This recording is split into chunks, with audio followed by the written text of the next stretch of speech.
எங்க இருந்திருக்க? என்ன வாங்க போற வீரா?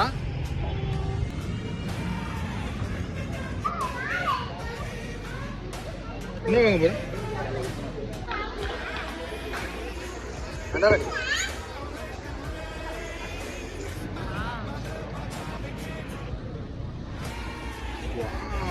செம்மையா இருக்குல்ல வீரா. அதெல்லாம் இல்ல, தம்பிள்ஸ் தான் பார்க்க வந்தோம் நம்ம.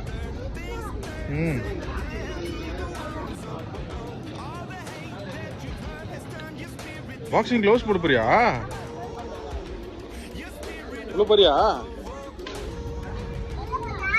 ஓகே.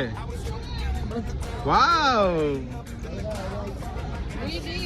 பயமா இல்லையா வீரா? சின்ன வயசுல நீ பயப்படுவ தெரியுமா அதை பார்த்து? ஆமா வீரா.